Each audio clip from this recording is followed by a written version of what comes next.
જ્યારે પણ પશ્ચિમી ફિલોસોફીના પાયાની વાત આવે ને તો એક જ નામ મગજમાં આવે છે: એરિસ્ટોટલ. ખરું ને? એમનું નામ જ્ઞાન, તર્ક અને નૈતિકતાનો પર્યાય બની ગયું છે. સદ્ગુણ હોય કે રાજકારણ, એમના વિચારો આજે પણ સેંકડો વર્ષો પછી પણ આપણી દુનિયા પર અસર કરે છે. તો આપણે જે એરિસ્ટોટલને ઓળખીએ છીએ એ તો સંતુલન અને નૈતિકતાના મોટા હિમાયતી હતા. એમના સદ્ગુણ નીતિશાસ્ત્ર અને સુવર્ણ મધ્યમ માર્ગ જેવા વિચારોએ તો સદીઓથી લોકોને સાચો રસ્તો બતાવ્યો છે અને નૈતિક ચર્ચાઓને એક નવી દિશા આપી છે. સાચું કહું ને તો એરિસ્ટોટલ ખાલી એક ફિલોસોફર નહોતા, એ તો પોતે જ એક સંસ્થા હતા. એમના વિચારો પશ્ચિમી સંસ્કૃતિમાં એટલી હદે વણાઈ ગયા છે કે આજે પણ તમે જુઓ, વિજ્ઞાન, રાજકારણ, નૈતિકતા બધે જ એમની છાપ એકદમ સ્પષ્ટ દેખાય છે. પણ અહીંયા જ આખી વાત પલટાઈ જાય છે. એક બહુ જ ચોંકાવનારો સવાલ સામે આવીને ઊભો રહે છે. શું આટલા મોટા ફિલોસોફર, આટલા મહાન ચિંતક ખરેખર એવું માનતા હતા કે અમુક લોકો તો જન્મથી જ ગુલામ બનવા માટે પેદા થયા છે? આ સવાલ જરા ઊંડાણમાં જઈને તપાસવા જેવો છે. અને આ સવાલ જ આપણને એરિસ્ટોટલની ફિલોસોફીની એક એવી બાજુ પર લઈ જાય છે જે છુપાયેલી છે અને કદાચ થોડીક ચિંતાજનક પણ. અહીં આપણને એક મોટો વિરોધાભાસ જોવા મળે છે જે એમની આખી પ્રતિભા પર એક પ્રશ્ન ઊભો કરે છે. અને સત્ય એ છે કે એરિસ્ટોટલ તત્વજ્ઞાનના ઇતિહાસમાં સૌથી પ્રભાવશાળી કુલીનવાદી વિચારકોમાંના એક હતા. મતલબ કે એમની પ્રતિભાની પાછળ એક એવો દૃષ્ટિકોણ છુપાયેલો હતો જે સમાજને જન્મના આધારે જ ઊંચ-નીચના સ્તરોમાં વહેંચી નાખતો હતો. હવે એમના આ કુલીનવાદી વિચારનું મૂળ સમજવા માટે આપણે એમના ન્યાયના સિદ્ધાંત પર ધ્યાન આપવું પડશે.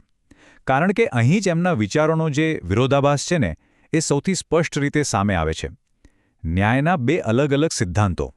પહેલો સિદ્ધાંત છે સુધારાત્મક ન્યાય. આ સિદ્ધાંત શું કહે છે? એ કહે છે કે જ્યારે કોઈ ગુનો બને અથવા કોઈ નાગરિક વિવાદ થાય ત્યારે કાયદાની નજરમાં દરેક વ્યક્તિ સમાન છે. આનો હેતુ સમાજમાં ફરીથી સંતુલન સ્થાપિત કરવાનો છે.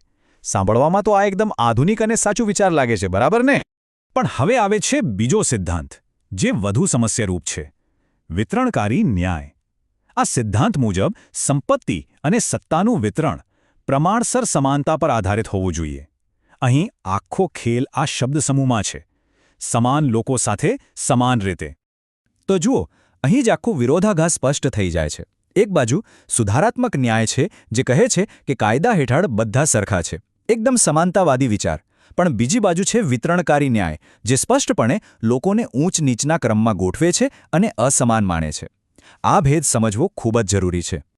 તો પછી સવાલ એ થાય કે આ પ્રમાણસર સમાનતાનો ખરેખર મતલબ શું છે? કોને સમાન ગણવામાં આવશે અને કોને નહીં? અને જવાબ એકદમ સીધો અને ચોંકાવનારો છે. એરિસ્ટોટલના મતે જે લોકો પેઢીઓથી ધનિક અને શક્તિશાળી છે એમને જ સમાજના સંસાધનોનો હજી મોટો હિસ્સો મળવો જોઈએ. આ જ એમના કુલીનવાદી વિચારનો મુખ્ય પાયો છે. અને હા, આ દાર્શનિક વિચારો માત્ર કિતાબો પૂરતા સીમિત નહોતા. એરિસ્ટોટલ માટે તો ફિલોસોફી અને રાજકારણ એકબીજા સાથે જોડાયેલા હતા. ચાલો જોઈએ કે એમના ન્યાયના સિદ્ધાંતો કેવી રીતે એક એવા રાજકારણને જન્મ આપે છે જે ફક્ત વિશેષાધિકૃત લોકો માટે જ હતું. આ ટેબલ એમના રાજકીય વિચારોને એકદમ સાફ બતાવે છે. એમણે લોકશાહીને ખોટી સમાનતા કહીને નકારી કાઢી. એના બદલે એમણે અલ્પજનતંત્ર એટલે કે ધનિકોના શાસનને અને ખાસ કરીને શ્રેષ્ઠી વર્ગના શાસનને ટેકો આપ્યો. એ તો એને શ્રેષ્ઠ શાસન માનતા હતા. તો સવાલ એ છે કે આ ઊંચ-નીચવાળા દૃષ્ટિકોણના વાસ્તવિક પરિણામો શું આવ્યા? એની કિંમત કોને ચૂકવવી પડી? તો જ્યારે એરિસ્ટોટલ કહે છે કે સંસાધનો યોગ્ય લોકોને મળવા જોઈએ, ત્યારે કોને આ યોગ્યતાની યાદીમાંથી બહાર કરી દે છે? અને આ યાદી સાંભળીને કદાચ આઘાત લાગશે. એરિસ્ટોટલના મતે સ્ત્રીઓ, મજૂરો, કારીગરો અને હા, ગુલામો, આ બધા લોકો જન્મથી જ અસમર્થ હતા. અને એટલે જ એમના મતે આ લોકોને સમાન અધિકારો કે રાજકારણમાં ભાગ લેવાનો કોઈ હક જ નહોતો. બિલકુલ નહીં. તો આખી વાતનો સાર એ છે કે એરિસ્ટોટલ માટે ન્યાયનો મતલબ સમાનતા બિલકુલ નહોતો. એમના મતે સાચો ન્યાય તો કુદરતી ઊંચ-નીચના ક્રમને સ્વીકારવામાં છે, જ્યાં અમુક લોકો શાસન કરવા અને વધુ મેળવવા માટે જ બન્યા છે.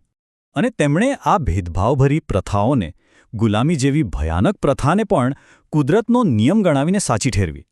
એમના માટે આ કોઈ સામાજિક વ્યવસ્થા ન હતી, પણ એક કુદરતી હકીકત હતી કે કેટલાક લોકો શાસન કરવા માટે જન્મ્યા છે અને બીજાઓ શાસન હેઠળ રહેવા માટે. તો આ બધું જાણ્યા પછી એરિસ્ટોટલ જેવા આટલા જટિલ અને વિરોધાભાસી ઐતિહાસિક વ્યક્તિત્વનું આપણે મૂલ્યાંકન કેવી રીતે કરવું? એમની આ ખામીવાળી પ્રતિભાને આપણે કેવી રીતે સમજવી? અને આ જ તો એરિસ્ટોટલનો સૌથી મોટો વિરોધાભાસ છે.